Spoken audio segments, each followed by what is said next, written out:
from the Department of Corrections to the Department of Mental Health? I certainly think the conversation about the future of Bridgewater is an important one, and it's one that we started to have as an administration. And I expect that we'll be making some recommendations on that sometime before the end of the calendar year.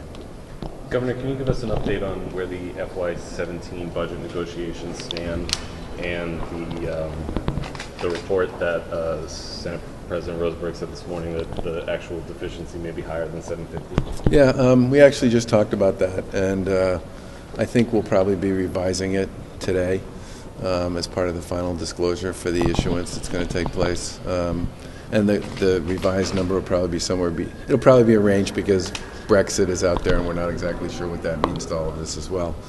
But I think we'll probably be upgrading the estimate for next year to something more like 650 to 950.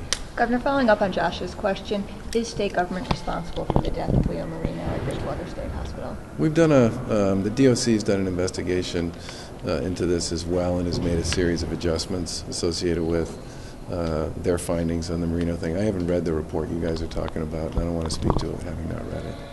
Is the hope of an on-time budget at this point dead? I don't think so. What do you guys think? No.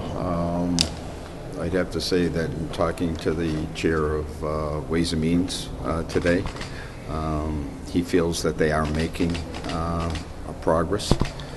Whether it will be obviously by the end of the week, which we would prefer, is questionable. But I think that they are working towards a resolution and are making, at least to my knowledge, good progress. What are the sticking points in negotiations? Now, you know, I can't tell you that.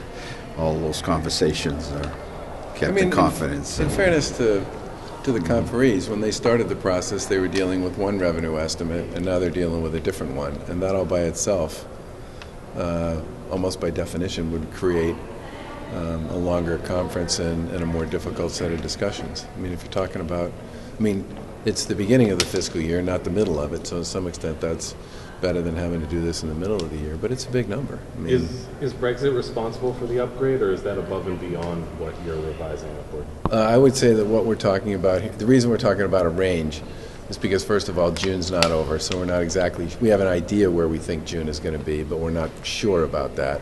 And then we're making some assumptions for next year that are based on sort of best guesses at this point in time, with the notion that Brexit falls into the category of sort of an unknown at this point. And can you talk about FY16? Have you been able to effectively balance that budget, and what kind of impact on core services are your actions going to have? Well, we think FY16 is over this week, and we believe FY16 is balanced.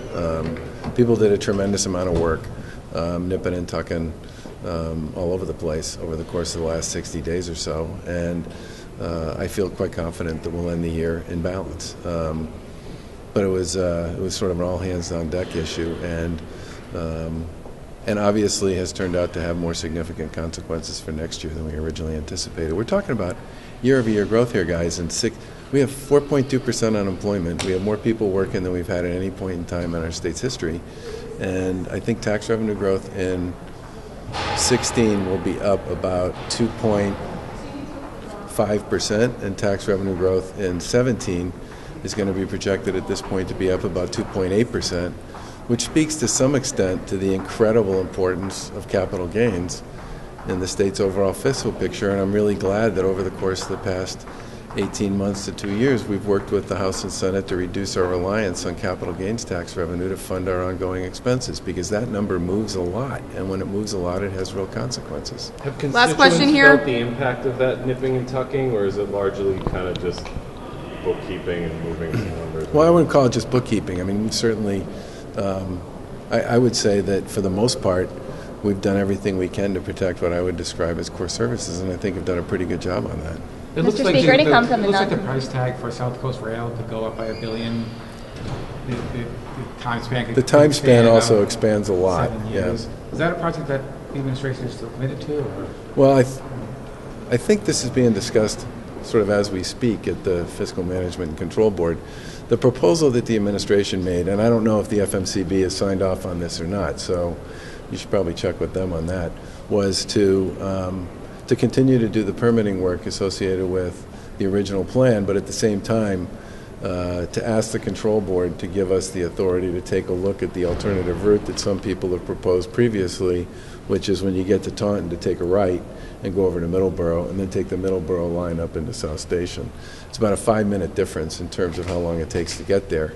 But the electrification issues associated with getting over the Hockomock Swamp, which is a big part of what adds to the price tag, and the time frame associated with the current project at 15% design, raises a real issue. I mean, I would like to see us have service to the South Coast much sooner than 2030.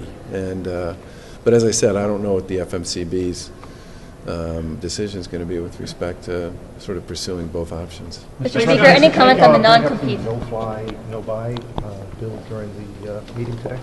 I mentioned that we passed a resolution in the Senate today calling upon the federal government to pass laws similar to Massachusetts so that our laws can be as effective as possible. Our porous borders are making it difficult for our laws to do the job that's needed, and everything that we need to do at this point really would be better done at the federal level than at the state level. Mr. Speaker, any comment on the non-compete legislation that you're taking up? And Mr. President, do you anticipate taking up non-competes this session?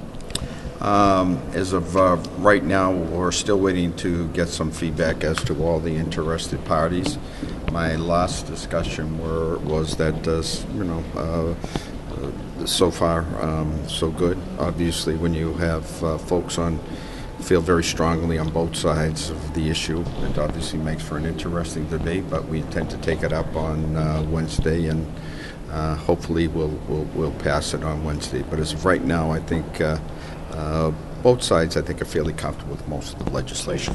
Mr. Speaker, do you anticipate pay equity coming up before the end of July? I will tell you that I am hard at work on it with various groups, and I am hopeful that we can get it done by the end of July, although right now I can't promise that, but I can tell you that we are working very diligently to try to get it done. Mr. President, you said the transgender civil rights bill is a hugely important thing for both Under you. active discussion, the conference committee's meeting this week. I'm confident it will be on the governor's desk, and he'll have the opportunity to consider it very soon. Can you guys all do me a favor and just ask a question of these guys about the status of the municipal modernization bill? Yeah, ask me. We're very pleased that we spent a considerable amount of time on that legislation. It is done. And we we're regret that we anxiously had waiting so to see little time what to work on that bill, when but the it's Senate's so gonna do important it. that we planned to do it. Thanks, guys. I gotta run. Does that mean no fly, no buy is after this session? The committee chairs put it over into study, and they thought that was the right thing to do at the time. I know there's some buzzing around at this point. We have 5 weeks left in the formal sessions, and so this is a thing that has just sort of popped up, and right now I know that some people are talking about it, but it isn't on the agenda at this time. And yes, the Senate did non-competes last term. We're looking forward to seeing a bill from the House. Can you talk about transgender again? Sorry, I had a bad Transgender? shot. Yeah, do you think this Yes. is something that's going to end up on the governor's? We're looking forward to the results of a positive and productive conference committee with the bill going to the governor's desk soon. How about the Thank you, economic everyone. development? Economic Development Bill, we're waiting for it to come over to the House, from the House, and we will be ready to work on it.